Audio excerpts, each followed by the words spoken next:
Each year, Microsoft Research hosts hundreds of influential speakers from around the world, including leading scientists, renowned experts in technology, book authors, and leading academics, and makes videos of these lectures freely available.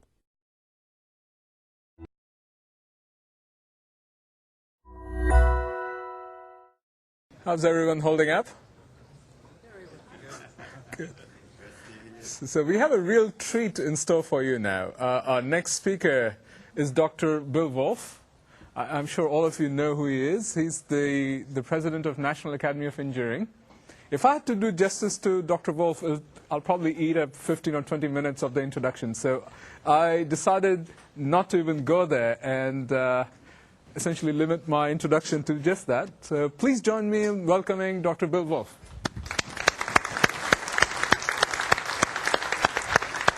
Thank you.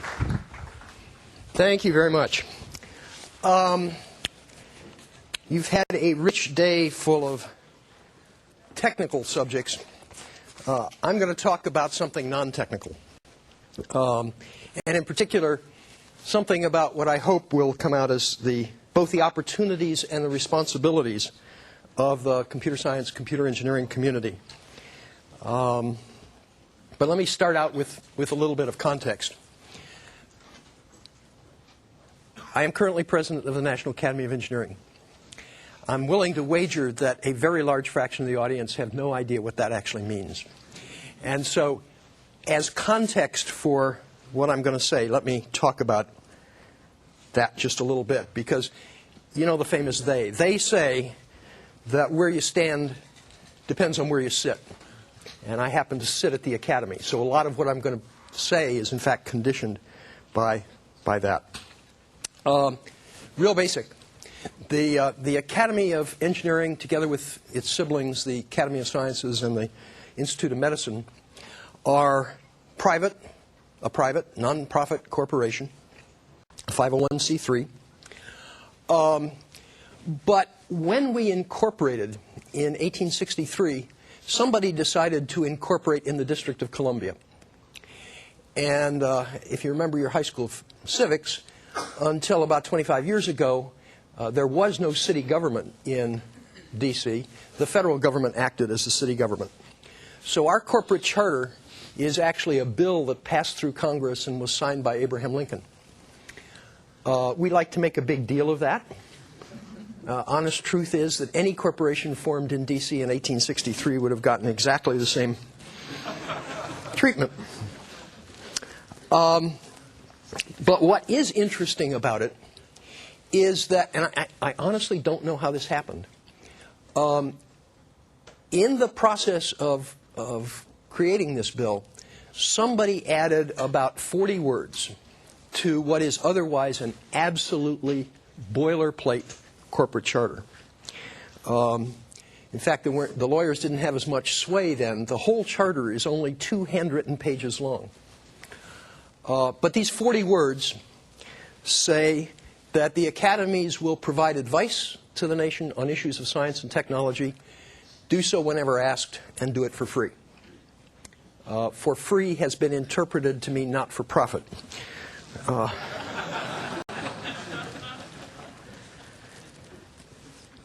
The original charter was, in fact, for the National Academy of Sciences. There was only one entity. If we fast forward to today, there are 3 academies called the Academy of Sciences, the Academy of Engineering, and the Institute of Medicine. And then an organization called the National Research Council, which is governed by the previous 3 entities, which is the organization that actually does the responding to government and providing of advice. So there are 4 organizations that have independent names and are independently governed, but which all operate under this same corporate charter. Let me give you a sense of the scale of the operation. Somebody, Congress, an executive branch official, somebody, will ask us a question. We'll first decide whether we can answer the question based on facts. We're in the business of, well, a phrase that kicks around the academies that I'm very fond of is telling truth to power. That's what we do. We tell truth to power. And so the first question we ask ourselves is, can we find out what truth is? Can the question be asked, or answered rather, based on our knowledge of the state of science and engineering, medicine? But once we've decided that, we will put together a committee, typically 10 to 20 people. These people will literally be the best there are in the nation on whatever the subject is. Lots of CEOs, lots of Nobel laureates, very distinguished people. Typically 10 to 20 of them. They will study the subject on average 18 months. We have done a study in 1 month that almost killed us. And we have 2 activities that have been going on for 50 years. But the average is 18 months. They will produce what I like to describe as a PhD dissertation. It's typically a report that's 200 or 300 pages long. The last 20 or 30 pages will be citations to the literature. The text itself is very tightly reasoned. We're really not interested in people's opinions. We're interested in facts. The report will be peer-reviewed by a set of people who are at least as good as those who are serving on the committee. And we produce one of those reports every working day. So 250 roughly a year. Our customers, the White House, executive branch agencies, Congress, occasionally a state, occasionally a city. And occasionally we will undertake a study without being asked. We don't have many resources, but we do have a small endowment, and every once in a while we get to do something that we think is important to do, but we can't find somebody in the government who is willing to ask the question. Topics, they range all over the map. A fairly common one is to what should the research agenda be for XYZ? But most of them are questions about the state of knowledge in science and engineering, medicine, to inform some public policy decision. So a typical example from a few years ago was at the beginning of the last Congress, we thought there was actually going to be an energy bill passed. That was a vain hope, but in preparation for that, Congress asked us what was the possibility for incrementally changing the CAFE standards, the corporate average fuel economy, the late 1970s law which mandated that if you want to sell cars in the United States, the average fuel economy of your fleet must be whatever. So that was in preparation for doing the energy bill. A lot of our business lately, almost a third of it, has had to do with counterterrorism and working with the intelligence community. We do a lot on the environment, on climate change. Energy, I already mentioned. We just finished a marvelous report on the hydrogen economy and what it takes to get from where we are to a predominantly hydrogen economy. The committee wouldn't say it this way, but my shorthand characterization of that report is it takes about 6 miracles to get from here to there. We do a lot of stuff internationally. I mentioned our work on terrorism. We are working with a number of countries on international terrorism, including the Russians and the Chinese.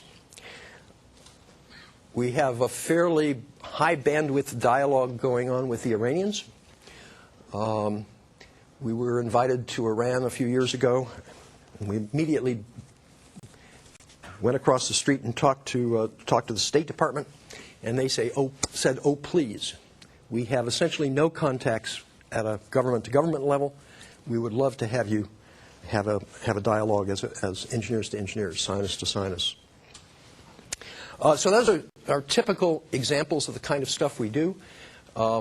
This job also gives me a bully pulpit, and so there are 4 things on my bully pulpit list that I talk about a lot. And one is what I consider to be the urgency of reform in engineering education. That's one. Number 2 is diversity of the engineering workforce. 3, and I'll talk about this a little bit more later, is technological literacy of the general public and engineering ethics. So that's context number 1. I sit kind of at the nexus of engineering, science, and public policy. So as I come to talk to you, I am influenced by that, by sitting there. Context number 2. I happen to have been reading Tom Friedman's new book, The World is Flat, at the time that I was asked to do this. And you're going to hear a number of references to notions in that book. I expect many of you will have read it, but just in case, to give the context for what I'm going to say next, Friedman's premise is that the economic playing field around the world has become flatter, has become more level, and that the offshoring or outsourcing, whatever you want to call it, of U.S. jobs is a manifestation of that fact. And it's happened, that leveling has happened because it's now possible, both technically and in terms of cost, to put call centers in India, to coordinate complex supply chains so that you can do flexible manufacturing in China. It's now possible to do back office work in India, including, for example, having radiologists read x-rays that were taken the day before in the United States. Friedman, at sort of the beginning of the book, lists 10 flatteners, 10 events or technologies or things that have happened that have enabled this leveling of the economic playing field. 9 of those 10 flatteners are either information technology or enabled by information technology. The one flattener that we won't blame on information technology was 9/11. So, in some sense, we, the folks sitting in this room, more largely the set of computer scientists, computer engineers, the set of companies in the IT business, created the possibility for this flattening of the world, for this leveling of the playing field, for what at least some people describe as a serious problem for the U.S. and developed countries rather, in general. Friedman doesn't agree with that. He argues that although there are dangers twixt here and there, in fact, economically, geopolitically, this trend toward a flat world is a good thing. And I agree with that. It lowers costs to the developed country consumer and increases profits to the developed country shareholder. And a rising middle class in countries like India and China can become consumers of their products as well as ours. And that same rising middle class has a growing stake in the frictionless international flow of commerce, and hence in stability, in peace, and in the rule of law. But, he says, there will be transition problems, and whether flatness is good for any particular country depends on how that country prepares itself to compete in this flat world, in the rough and tumble of this flat world. What prompted me to write my notes for this talk was literally true. At the time that I was just about to write it, I was reading page 249 of the book. It's close to the end of chapter 6. And in that chapter, he's talking about what properties does a country have to have in order to compete in this flat world. Let me read you a sentence, well, 3 sentences, I guess, from what he says at the very end of this chapter. But have we, meaning the United States, really been investing in our future and preparing our children the way that we need to for the race ahead? See the next chapter, but here's a quick hint. No. So reading that and putting it together with the fact that we created the Flatners, I felt I really ought to talk about what the opportunities and the responsibilities that our community has. And I think we have more than an average responsibility for responding to how the U.S. is going to play on this field. That in turn led my thoughts in 3 directions. One was how to respond to the specific issues that Friedman raises. The second was to ask whether Friedman had in fact told the whole story, and I think he didn't. And finally, what opportunities come along with the responsibilities. So at this point now, I want to pause and lower expectations. I'm going to raise a bunch of questions, and I don't necessarily know the answer to any of them. But I feel it's important for us to have a dialogue. Be happy to talk out in the hall. I'll be here all day tomorrow. Unfortunately, I'm not going on the cruise tonight, or we could talk tonight. But it's not hard to get my email address. And when you go back to your universities, I'd like to see you have a dialogue with your faculties as well. Some of the issues I'm going to raise are technical. Some are not. In fact, some of the non-technical questions are political.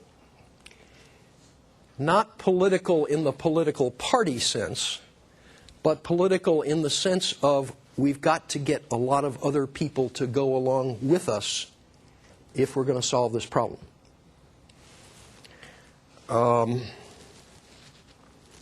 going to blend a discussion of those three directions of my thoughts rather than separate them out, because I think some of them present similar responsibilities for us and opportunities for us. But let me illustrate what I mean by things that I think Friedman missed. I got a whole other lecture on this, but I keep a list of really, really bad predictions about the future of IT and the impact that IT will have on society. Like the one that everybody knows, Tom Watson, founder of IBM, on the basis of a marketing survey, predicted a worldwide market for 6 computers. My car has more than 6 computers. But being here, I can't also fail to point out Bill Gates' prediction that no one would ever need more than 640 kilobytes of primary memory. I've thought a lot about these bad predictions, and there are an awful lot of them, and they look awfully dumb in retrospect. There are some different reasons, but almost all of them are the result of making some unstated assumption. And the most common one that I can notice is an unstated assumption that the future is going to be like now, just better. But yet, if we look at the history of computing,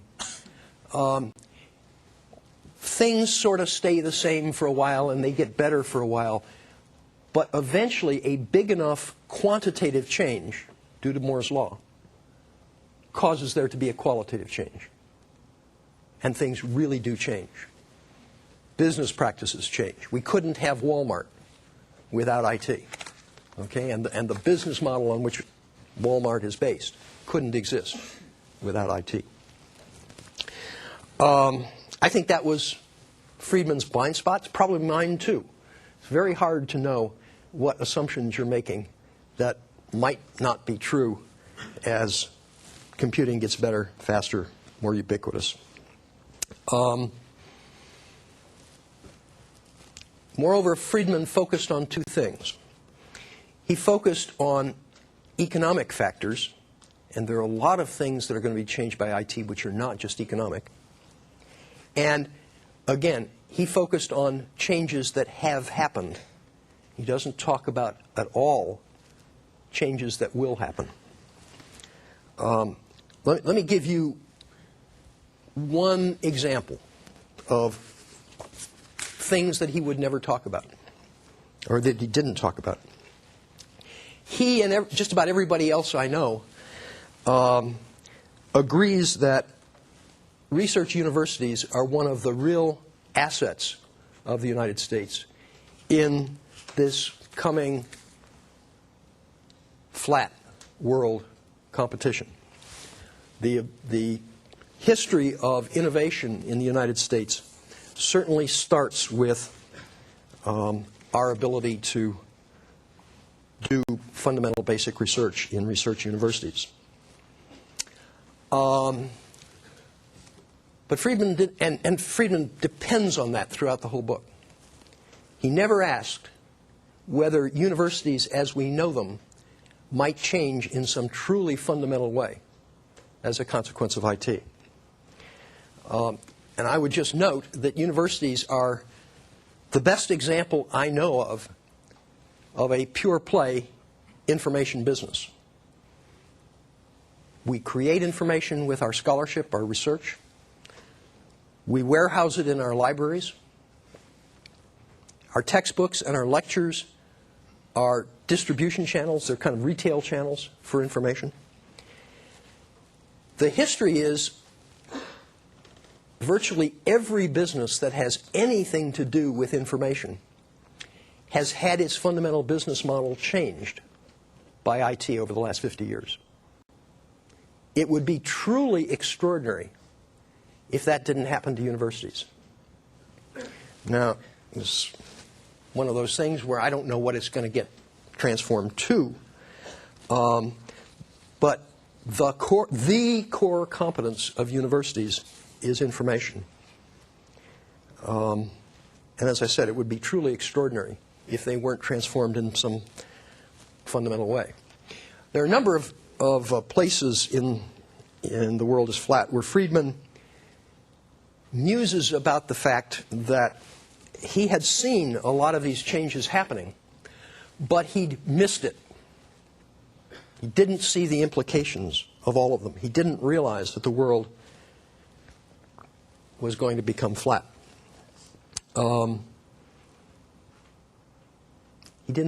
He made the unstated assumption that things were going to be pretty much the same, just better, as a consequence of the changes.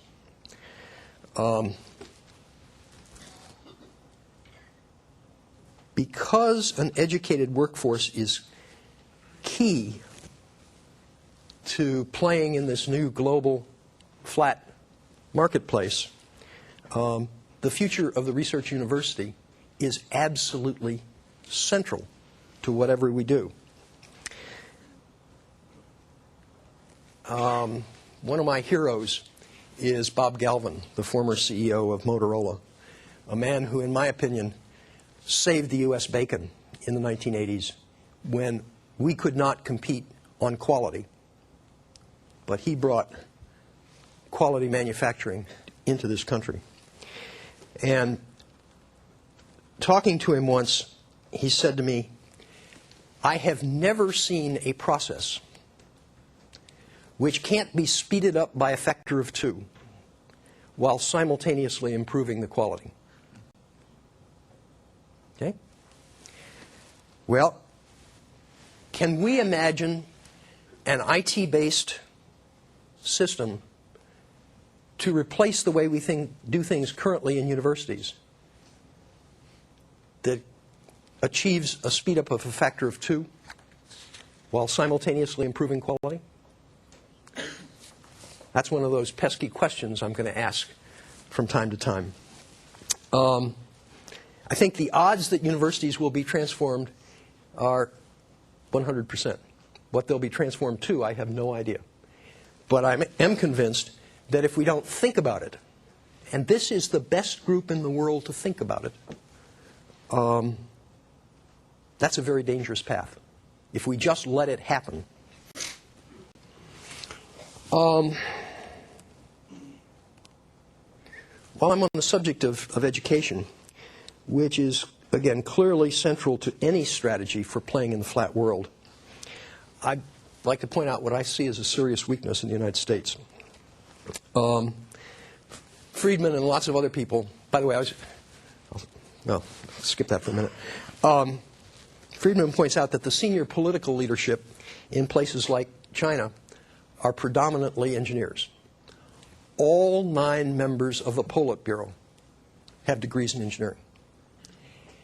And I would claim that that lets them think about the economy of the country and its future in ways that our political leadership are not equipped to do. Our leadership is primarily lawyers. I actually checked a couple of years ago. This is not recent data. This is probably 2 or 3 years old.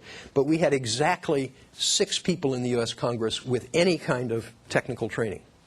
Now, 2 of them are PhD physicists, but one's a dentist, one's a high school science teacher. I'm counting all of those people. That's not going to change anytime soon. We can't wave a magic wand and change that. But I think it's actually worse than that. We live in the most technologically dependent society of all time. We live in a democracy. We expect the public to be stewards of this society. And yet the vast majority of them are technologically illiterate. They're not dumb. They just don't understand anything about technology. And when I say technology here, I don't mean just computer technology. I mean technology writ large. I am actually on leave from the University of Virginia to be president of the NAE. And the University of Virginia was founded by Thomas Jefferson. He was very proud of that fact. It's one of only 3 things that are listed on his tombstone. He doesn't bother to mention being the President of the United States. He was proud of it because he wrote to many, many people saying, in essence, you can't have a democracy without an informed citizenry. And yet we have let ourselves get into the situation in which we think we have a democracy, and yet we have a population which is largely ignorant of probably the most important influence on that society. Our political leaders, our policymakers, our journalists and columnists, as well as the average voting citizen, are generally technologically illiterate. I would claim to you they are, in this day and age, not prepared to be stewards of the society in which we live. Friedman worries a lot about the number of engineers that we graduate. Less than a fifth as many as each of India and China. There are about 1 million engineers that are graduated someplace in the world each year. We graduate about 70,000. So we produce about 7% of the world's engineers. But I got to tell you, I worry a lot more about the people who are graduating with liberal arts degrees who are technologically illiterate but are going to vote, who are not equipped to understand why the notion of a hydrogen economy, not equipped to understand arguments about why the notion of a hydrogen economy may not make a lot of sense. So, second question to you is, can you imagine an IT-enabled system that ensures some adequate level of technological literacy in every citizen? Another one of those questions for you to ponder and discuss. But even if we could magically do something to the K through 12 education system or K through 16 education system that gave new graduates an adequate level of technological literacy, what about those 30 to 60-year-olds who are going to be running our country for the next 30 years, who are technologically illiterate? 30 years in which we're going to see another huge transformation in society due to technological literacy. So that brings me to the question of lifelong learning. For as long as I can remember, people have been talking about the need for professionals to engage in lifelong learning. And yet, in a formal sense, except maybe for the medical doctors, we really haven't done very much about that. But with the pace of technological change increasing, I think we need to take a responsibility for that. So that's another of those pesky questions. Can you imagine an IT-based system which enabled, I don't care about forcing, simply enabled a member of the general public to inform themselves about the technological dimensions, let's say, of a public policy issue in a fairly dispassionate, true way? I got to tell you a story. As a context for these questions about education, several years ago I was talking to a woman who is currently Assistant Secretary of Education, and I opined that I thought educational software wasn't very good. And she said that she agreed with that, and not only that, there was actually some evidence that many of the software packages that were being distributed in major school districts actually made performance worse. She and I mutually agreed that a big part of the problem was that there were three communities that really needed to work on the problem together. There's the learning sciences researchers, there are teachers, and software developers. And unfortunately, those three communities don't do very much to talk to each other. In fact, one could argue that they can't talk to each other. They read different journals, they go to different conferences, they have their own sets of vocabulary, their own sets of methodologies, their own norms for what constitutes a proof of an assertion, and basically no basis for trust. So we conjured up the idea of the academies hosting a series of workshops involving people from all three communities. The public agenda for these workshops was to produce a research agenda for educational software. But between she and I, the real agenda was to simply get these three communities to talk to each other and to build up at least a small group of people who knew each other well enough that they could talk to each other, that they could build up a trust relationship. We failed. We've indeed brought together people from those three communities. I got to tell you, the learning scientists think that the teachers are all Luddites and don't pay any attention to current research. The teachers think that the learning scientists simply bring the theory of the day, the theory du jour, that doesn't really work because they've never really tested it in real classrooms. And the software developers basically believed that they knew how to develop educational software and didn't want to listen to either the teachers or the learning scientists.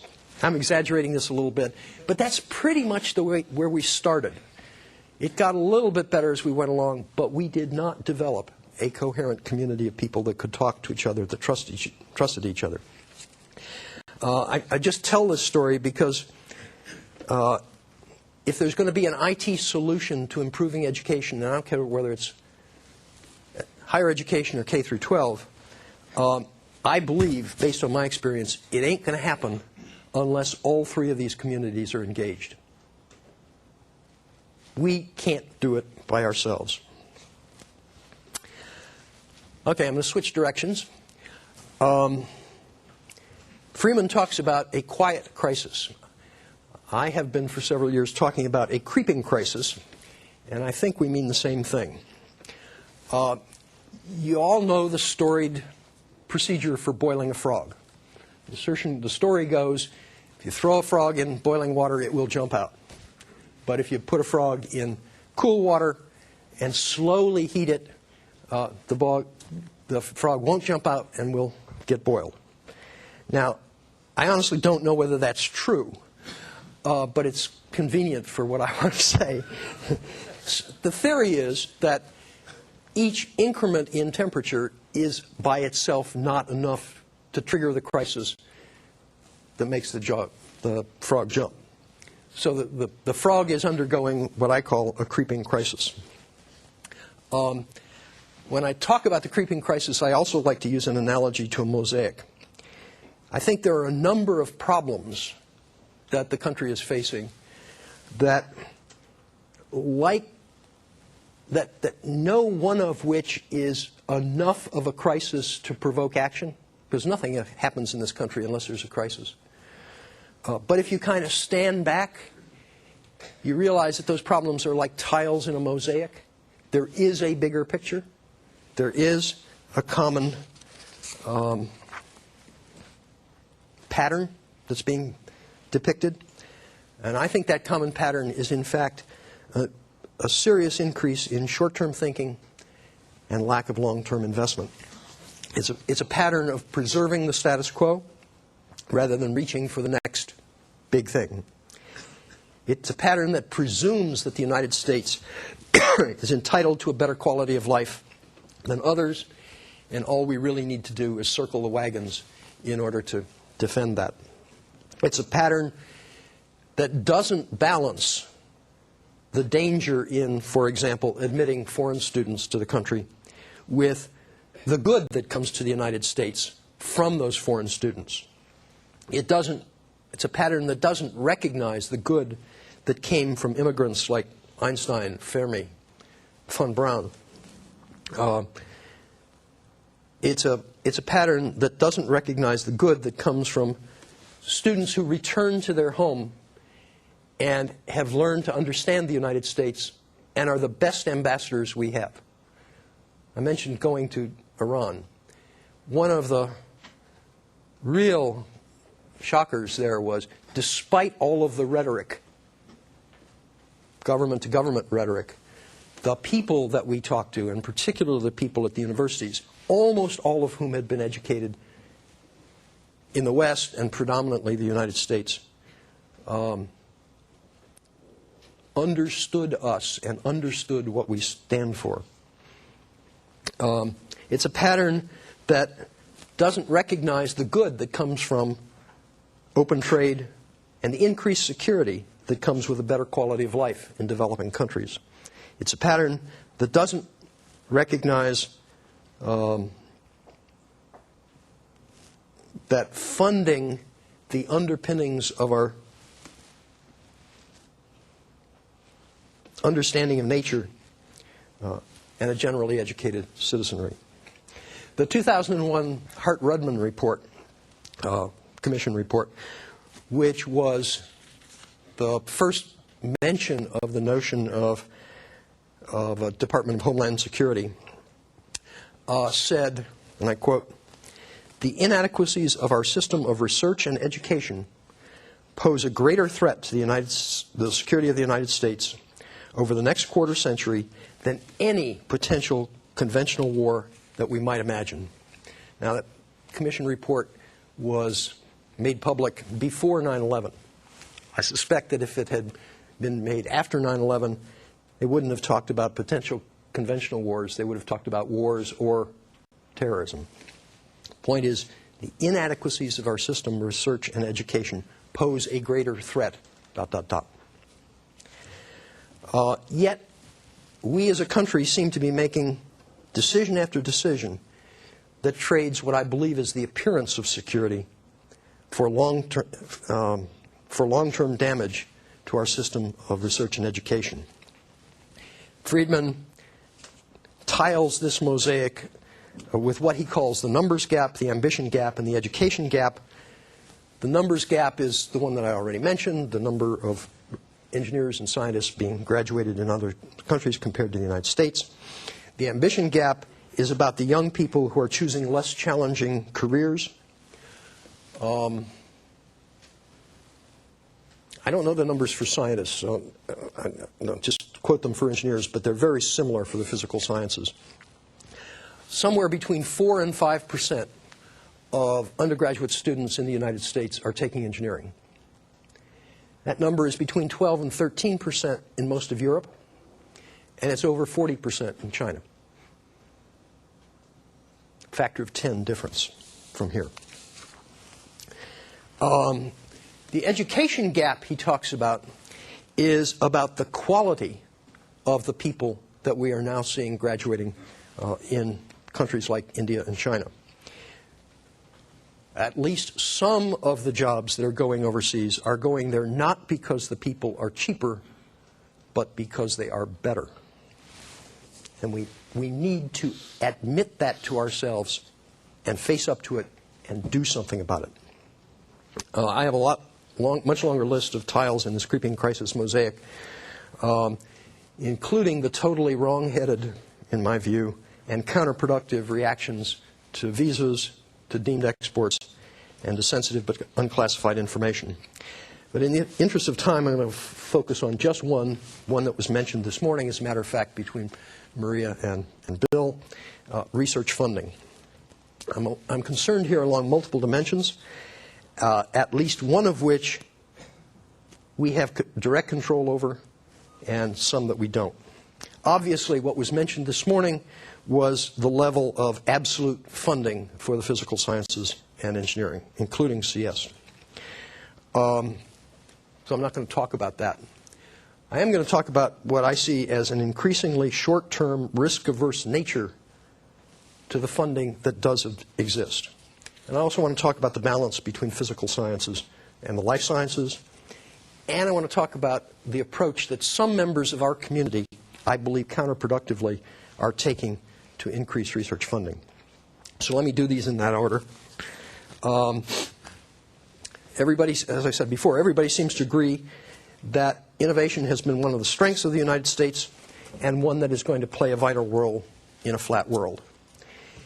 And yet we've got these proposals to cut basic research funding at DOD, at NSF, at DOE.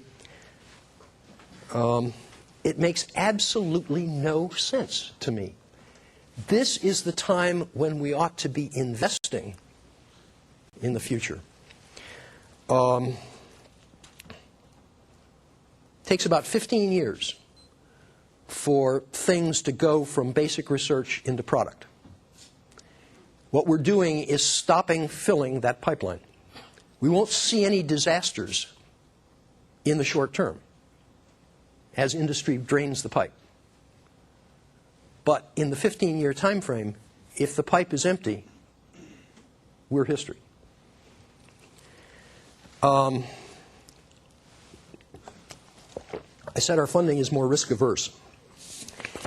Here's a statistic for you to go away with. By the way, I was at a conference, this was a couple of years ago, actually, where one of the best lines was 86% of all statistics are made up on the spot.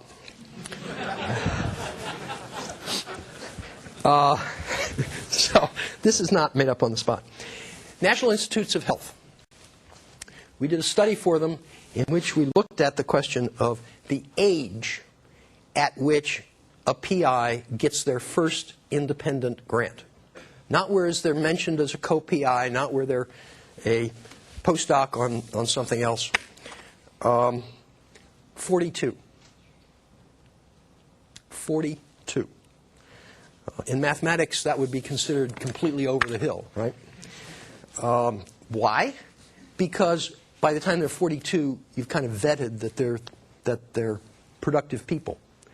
But at that stage of their life, they're not necessarily going to be the people who take the really aggressive step.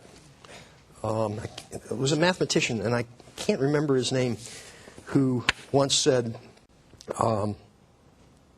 great mathematics, great science, great engineering comes not from moments of great insight, but from moments of great courage. And I really believe that. When you're funding people for the first time at age 42, you're not going to get those kind of courageous positions. NSF is harder to document, and the argument is longer than I really want to spend. But I would argue to you that, in fact, NSF has become much more risk-averse than it was 20 years ago when I was one of the assistant directors. DARPA is, of course, the most worrisome. I believe that there's really been a multi-year drift at DARPA toward less ambitious, more incremental funding. But the Iraq War has created the opportunity for the office to say, at this moment in time, we need to focus on rapid development to reaping the rewards of the previously funded basic research.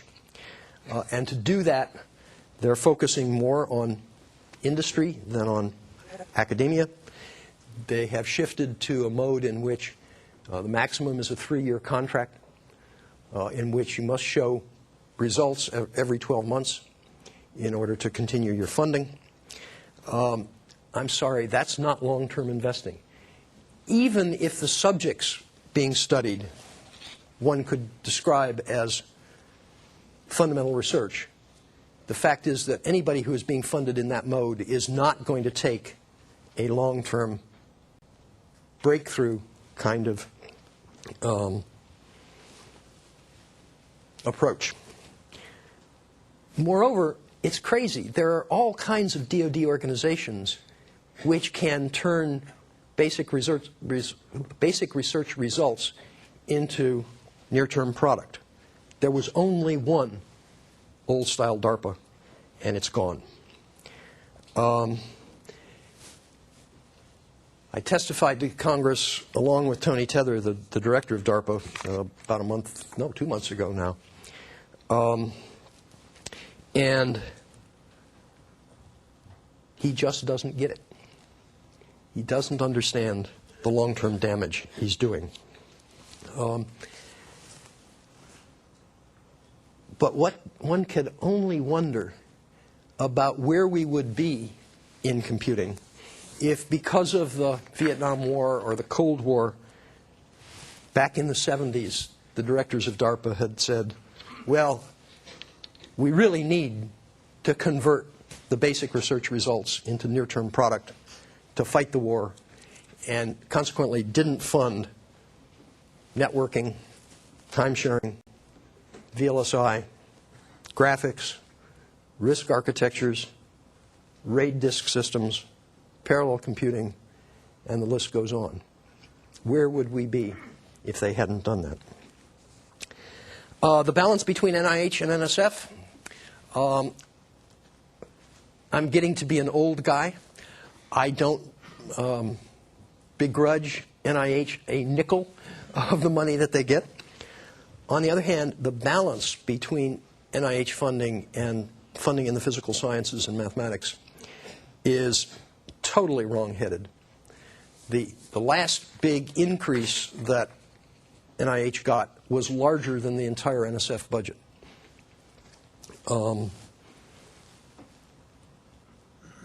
And I can't prove this, but I believe down to my toes that the reason for that generous support of NIH is a focus on near-term solutions for the disease du jour.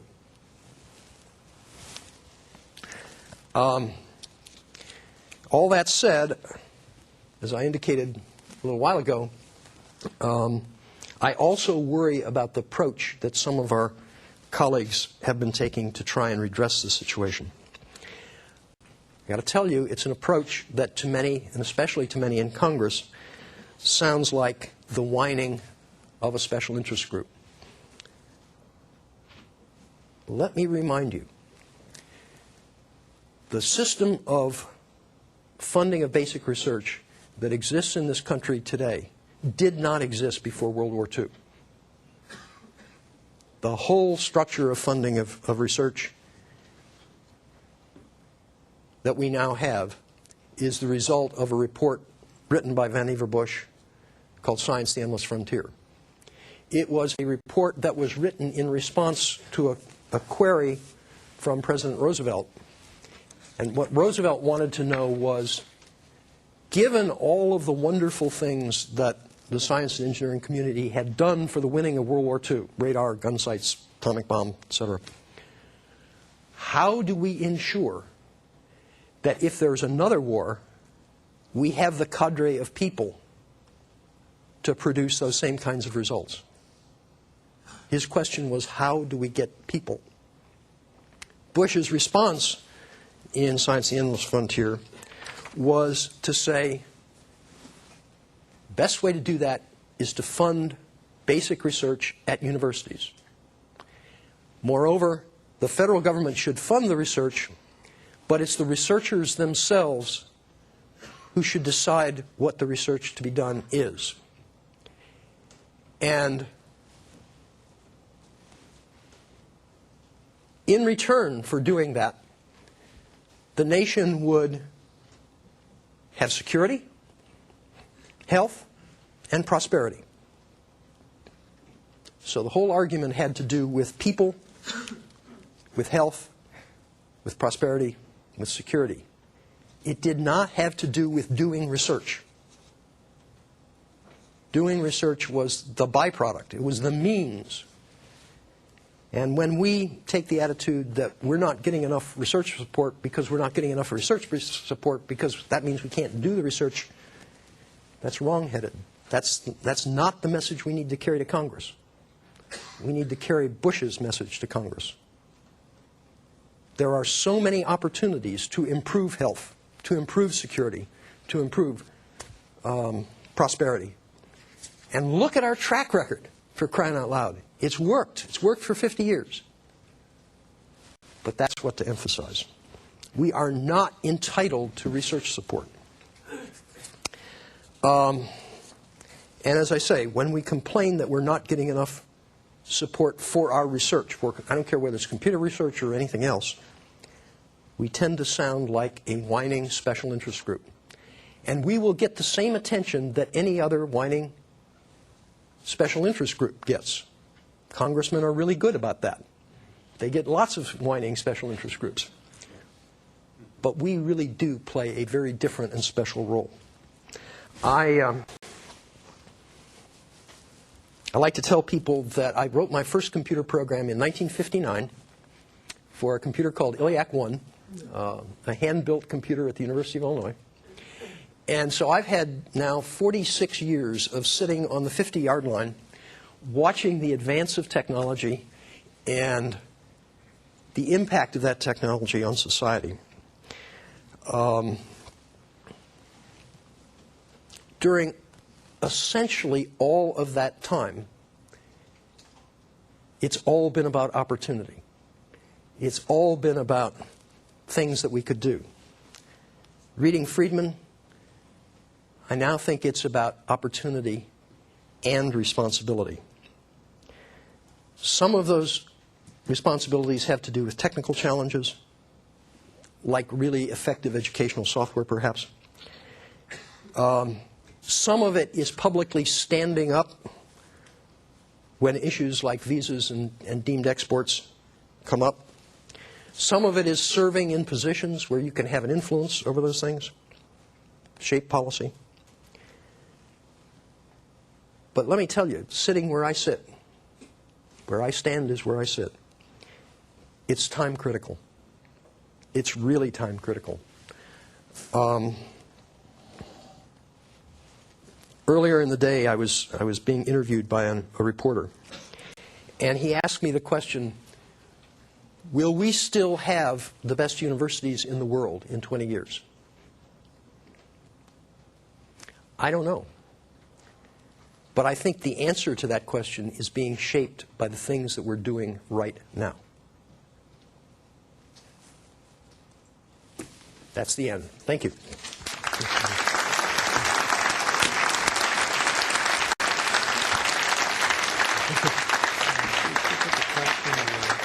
Sure. I ran over, I guess, but I'll take a couple, sure. Okay, so the lights are going to come up, and we'll just take say 2 questions in the sake of time. And even though we can hear your voice in this theater, please remember that you're being captured in our streaming media. So let's get a mic down here, and we have already a mic ready to go at number 3. So we'll take question 3.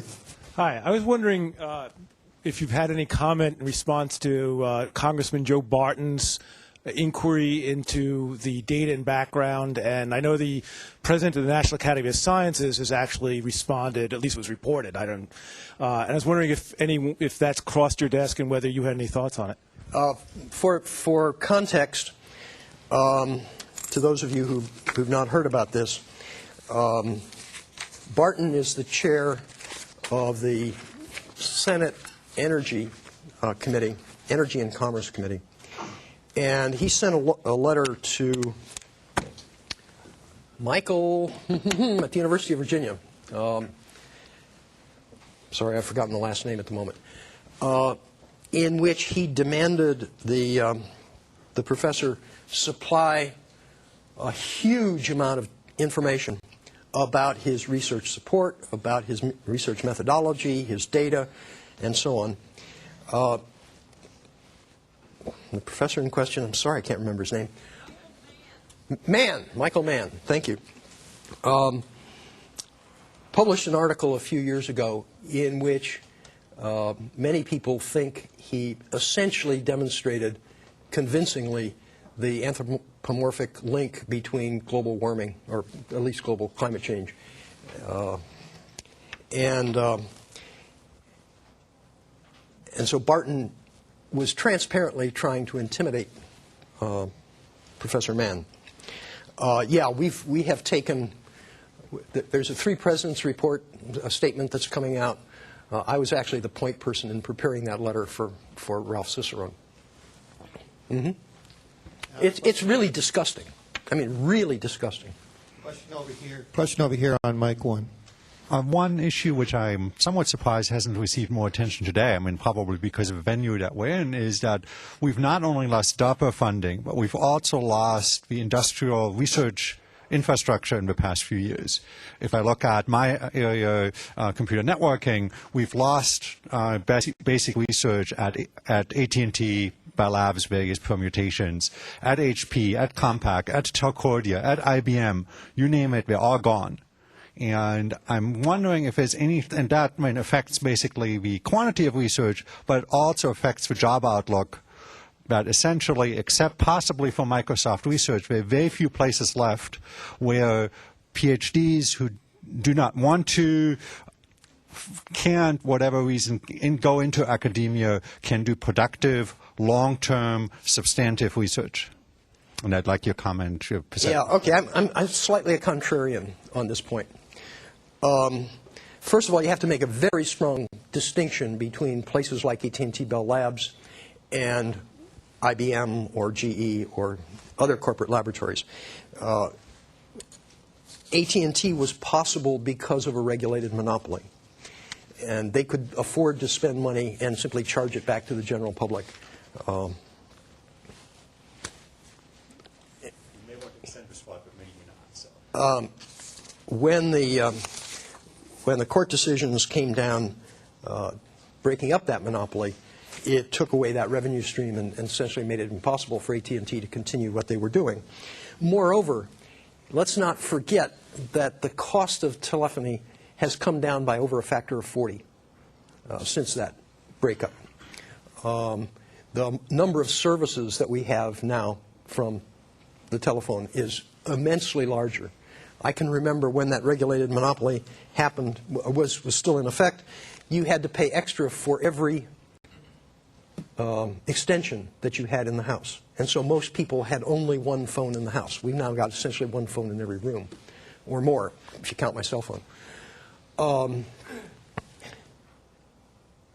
So I think AT&T Bell Labs is a different case. A good friend of mine is a man by the name of John Armstrong. John ran IBM research. Well, it's been quite a while ago now. But John would argue vociferously that IBM never did pure fundamental basic research in the sense that universities do.